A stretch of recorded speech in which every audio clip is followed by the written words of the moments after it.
group of African people who are merely qualified for jobs, who have mere knowledge, but who do not operate within the context of a nation, are just a bunch of individuals who, with all their knowledge and all of their experience and skills, cannot defend themselves against their enemy and can be wiped out and destroyed.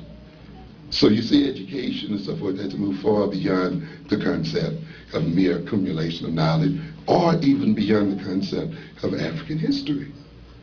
It's got to be welded into peoplehood, or else it is incomplete. And this is a part of the thing that we must work toward. I'm going to talk a little bit then today about African manhood within the diaspora here.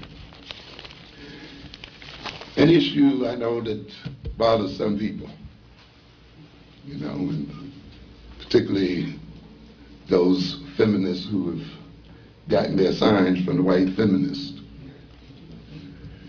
and who've let white feminism infiltrate their minds and have not examined it very closely. And it's almost become unpopular to talk about what it means to be a man, you know, and to, you know, deal with the concept of manhood.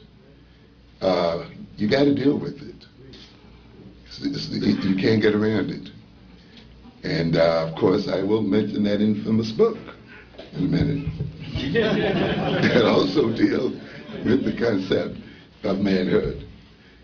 But let's look and see what's going on here. Let's look at a few headlines in relationship to my subject today. I'm looking now at the New York Times piece here of Sunday, September 30th, 1990. Starting on the first page there.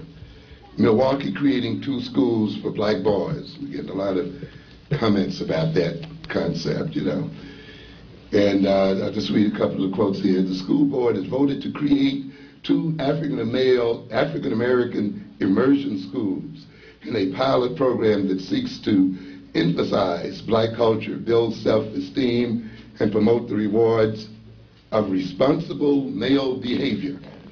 So you can see why people start hollering and screaming, you know.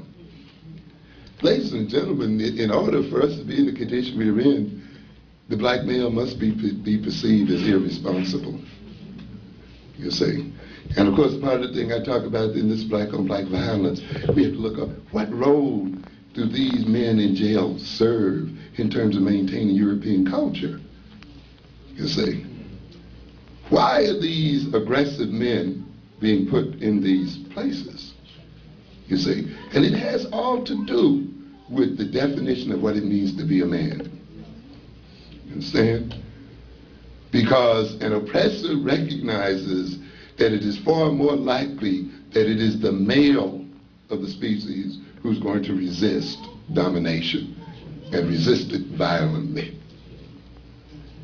And any oppressor who's worth his salt knows that you must destroy the males.